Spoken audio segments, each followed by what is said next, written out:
한번 보고 인사하겠습니다. 옆에 사람 보고 인사하겠습니다. 뭐라고 인사하세요?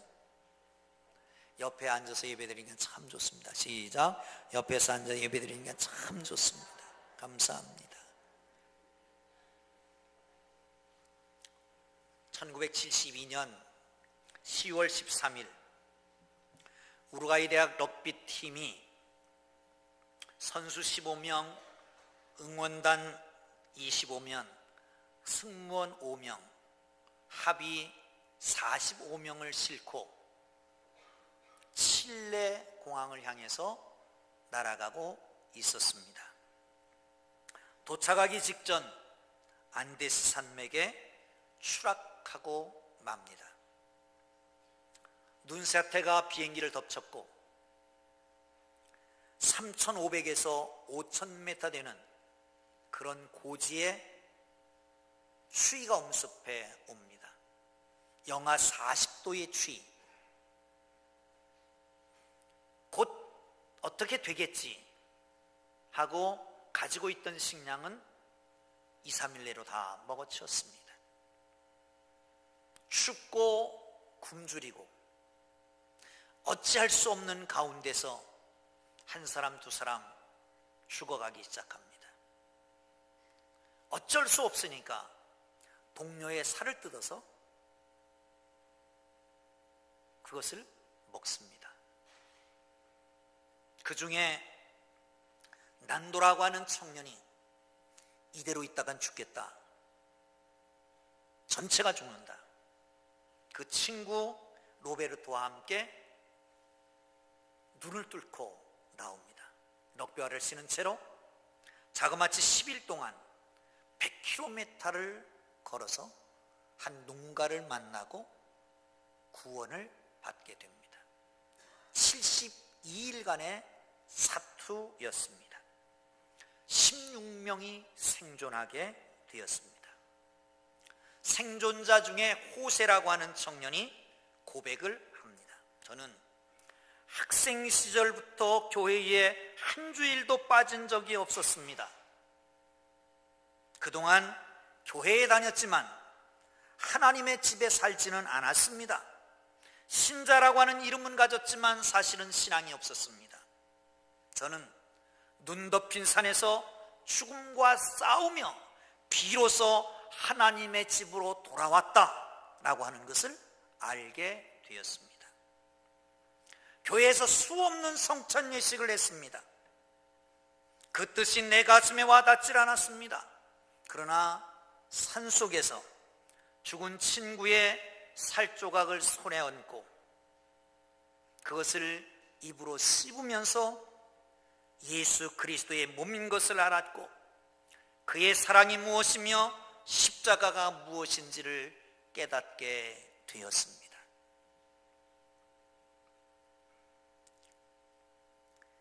피어스 폴 리드의 베스트셀러인 원저인 미러클 인 안데스라고 하는 책입니다. 난도의 위대한 귀환이라고 하는 영화로, 우리나라로 말로는 Alive라고 하는 영화로 오래전에 한 30여 년 지난 후에 책이 나왔고 이어서 영화가 나왔던 것입니다. 여러분, 오늘 우리는 성찬 예식을 하려고 합니다. 예수 믿고 세례받고 그때부터 지금까지 수십 년간을 성찬 예식을 해왔는데 성찬의 의미는 어디 있을까요? 성찬의 의미를 알면서 성찬을 합니까? 아니면 그냥 시간이 왔으니까 주니까 먹고 마시고 마는 것입니까? 성찬이란 예수 그리스도의 피와 살을 의미하는 떡과 포도즙을 나누는 것입니다. 예수 그리스도께서 내 죄악을 위해서 허물과 죄로 죽었던 나를 살리시려고 당신의 몸을 갈기갈기 찢고 당신의 피를 한 방울 남김없이 다 쏟으신, 그리고 우리를 구원하셔서 하나님의 자녀 되게 하신 그것을 기념하기 위해서 우리는 성찬 예식을 하는 것입니다. 요한 웨슬레는 하나님의 은혜를 더 받고자 하는 사람은 성찬 예식에 참여해라 라고 말했습니다. 성찬 예식에 참여함으로 죄사함과 영혼의 건강과 새롭게 함을 얻고 그것의 영의 양식이 되는 것입니다.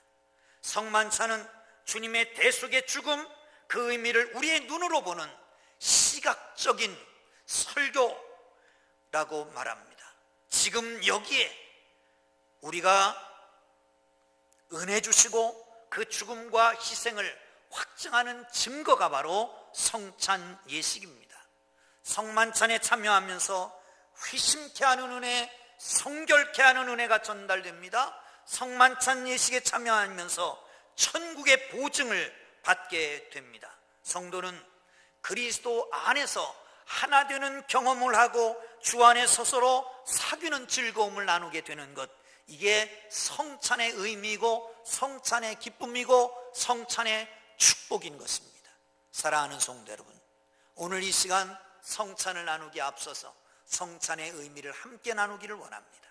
우리 모두가 성찬의 의미를 알고 진정 성찬의 의미를 가지고 성찬을 드는, 의미 없이 성찬을 들고 죄를 가지고 성찬을 들면 예수 그리스도의 피와 살을 범하는 거라고 말했는데, 범하지 말고 진정으로 성찬에 참여함으로 은혜가 넘치기를 주의 이름으로 축원합니다. 할렐루야. 어떤 의미가 있을까요?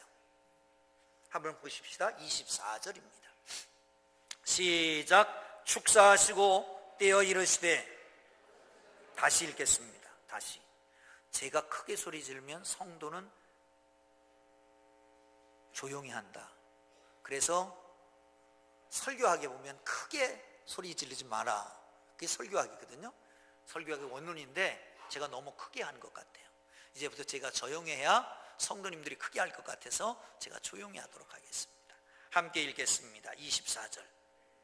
축사하시고 떼어 이르시되, 이것을 너희를 위하여 내 몸이니 이것을 행하여 나를 기념하라 하시고. 아멘. 그래도 크게 안 하네. 자, 축사하시고, 이 축사라고 하는 말이 유카리스테오라고 하는 말인데 감사한다라고 하는 뜻입니다. 그러니까 성만찬을 앞에 놓고 감사를 먼저 하셨다는 거예요. 여러분, 사실은 성만찬 뒤편에는 이제 예수님이 잡히시고 고난받고 십자가에 달려 돌아가시고 하는 아픔이 있습니다. 아니, 여기서 성만찬 하던 제자들은 다 자기를 배반할 겁니다. 근데 그걸 알고 성만찬을 놓고 축사하셨어요. 감사하셨다는 거예요. 왜 그러셨을까? 이게 내 피고 내 살인데, 내 살을 찢어 내 피를 쏟아, 그러면서 나는 죽지만, 나는 고통을 당하지만, 나는 생명을 잃지만 저들이 그걸 먹고 마시고 그로 인해서 새 생명을 얻고 구원받고 하나님의 자녀가 되는 것을 보고 계셨기 때문에 자기는 아프고 십자가를 지지만 그럼에도 불구하고 감사할 수 있었던 거죠.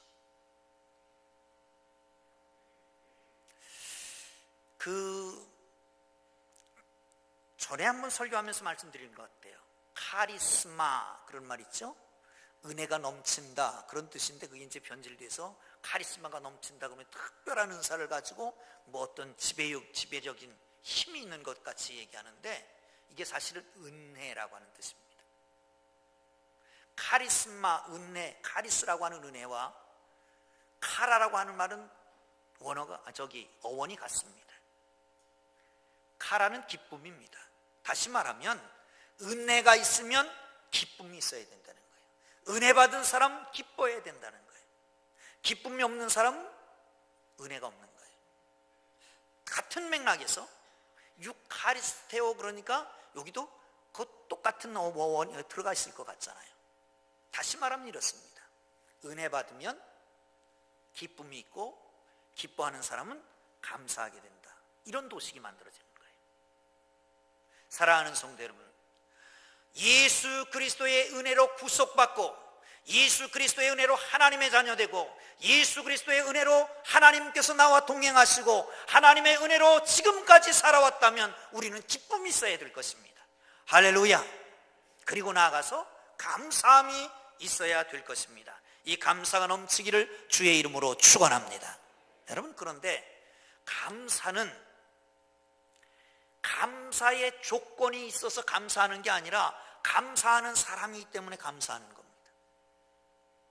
기쁨이라고 하는 것도 기쁨의 어떤 상황이 전개되어야 기뻐하는 게 아니라 기뻐할 수 있는 사람이 기뻐하는 것입니다.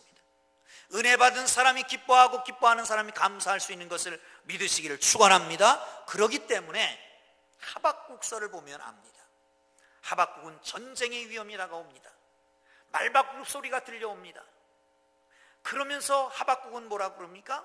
창자가 뒤틀리는 것 같다고 말합니다. 말가부알국 소리를 들으면서 뼈가 썩어지는 것 같다고 말합니다. 그런데 보니까 무화과 나무 잎은 다 말라버렸습니다. 감람나무에는 소출이 없습니다. 포도에는 열매가 없습니다.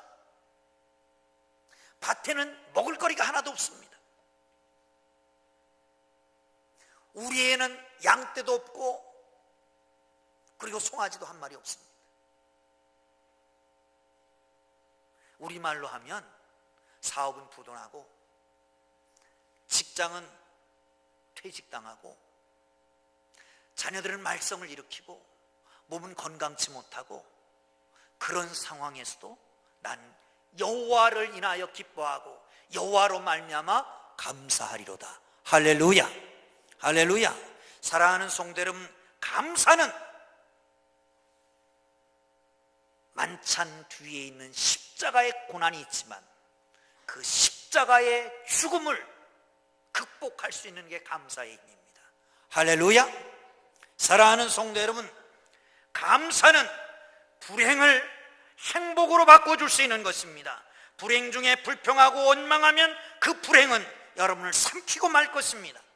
그러나 여러분, 불행 중에도 감사할 수 있으면 그 감사는 우리의 삶을 역전시키게 됩니다. 여러분, 금년에 얼마나 힘드셨습니까? 절망 가운데 우시는 분은 안 계십니까? 지금도 어렵다고 하고 고통스럽다고 하는 분들은 없습니까? 그렇지만 예배 시간이 돼서 할 수 없이 예배에 나온 사람은 없습니까? 그러나 사랑하는 성도 여러분, 스폴전 목사님이 말하는 대로 감사 자체가 기도라고 말합니다.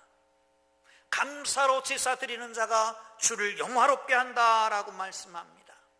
여러분, 우리는 최소한, 아니 가장 귀한 것, 예수 그리스도의 십자가와 부활로 말미암아 구원받았잖아요. 하나님의 자녀 됐잖아요. 저 하나님 나라의 소망이 있잖아요. 아니, 어떤 사람은 보기에 그게 가장 적은 거라고 말할 수 있지만 예수 믿는 사람은 그게 가장 큰 축복인 걸 믿으시기를 축원합니다. 그것으로 말미암아 감사할 수 있기를 주님의 이름으로 축원합니다. 할렐루야. 24절 한 번 더 봅니다. 시작. 축사하시고 떼어 이르시되 이것은 너희를 위한 내 몸이니 이것을 행하여 나를 기념하라 하시고. 아멘. 떡을 가져서 떼셨습니다. 그리고 나눠주기 시작했습니다. 여러분, 우리가 지금 함께 나누는 떡은 이런 전병을 나누게 될 겁니다. 그런데 원래 의미는 한 푸대에서 한 밀가루를 가지고 하나의 종류의 물을 부어서 소금을 넣고 그리고 한 프라이팬에 구워서 한 종류의 떡을 가지고 한 지붕 밑에서 함께 먹는 겁니다. 식구라고 하는 말이 식구가 뭡니까? 밥같이 먹는 사람을 식구라고 그러는 거예요. 그래서 우리는 주일마다 밥을 같이 먹습니다. 밥을 같이 먹자고 그러는데 밥을 같이 안 먹는 사람은 식구이기를 거부하는 겁니다. 아니, 어떤 선교사는 그래요. 선교사들이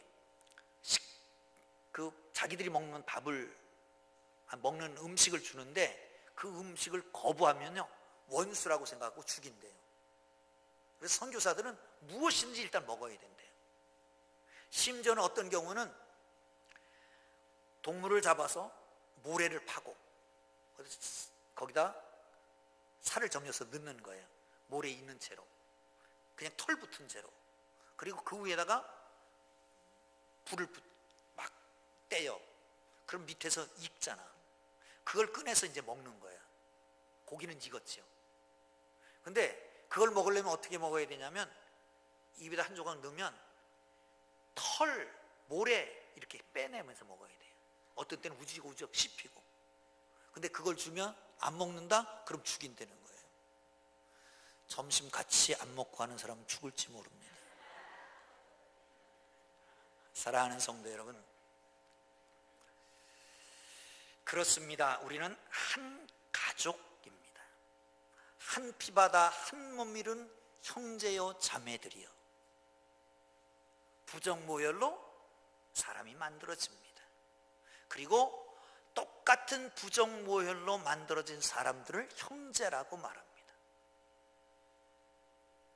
사랑하는 성도 여러분, 우리는 예수 그리스도의 몸과 예수 그리스도의 피를 통해서 구속받은 거듭난 하나님의 자녀들입니다.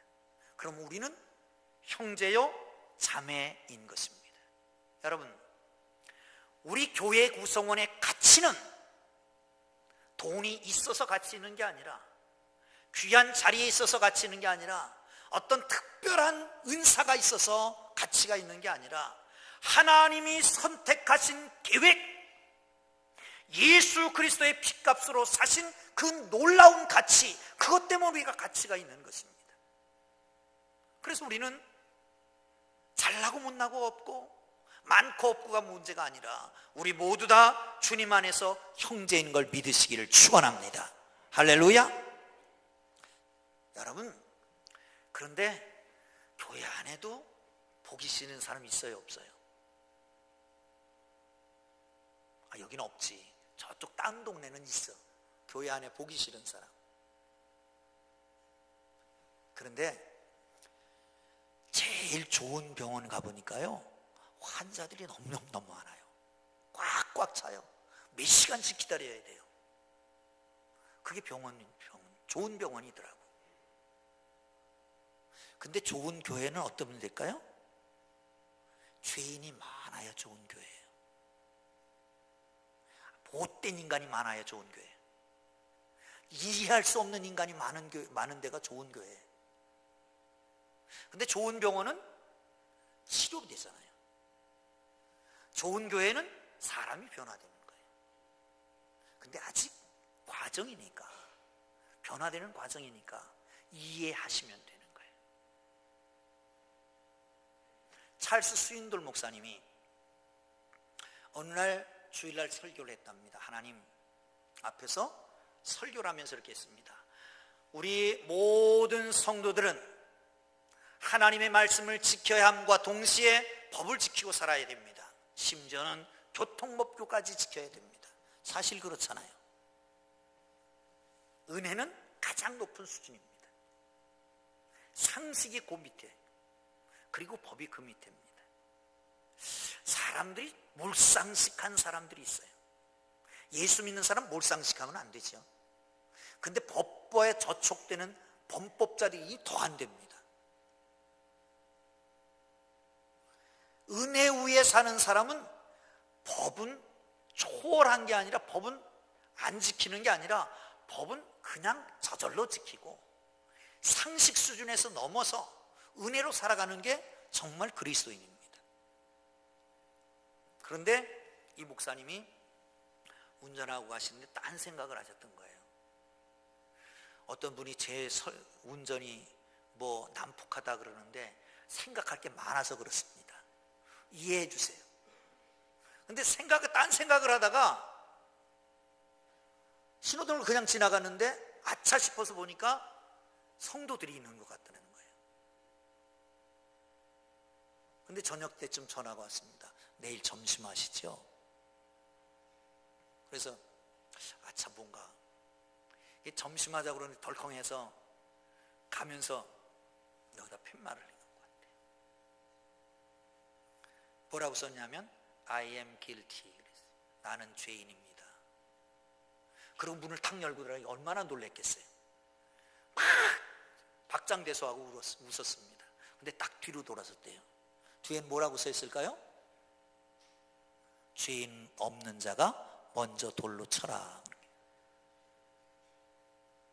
나도 죄인이지만 죄 없는 자가 없습니다. 그러므로 여러분 다 이해하고 그리스도 안에서 하나 되기를 주님의 이름으로 축원합니다. 할렐루야. 옆에 사람 한번 보세요. 어떻게 하면 좋겠어요? 형제님, 자매님 그렇게 한번 불러보시면 좋겠어요. 한번 불러보세요. 시작. 아이고 형제님, 자매님 뵈니까 참 좋습니다.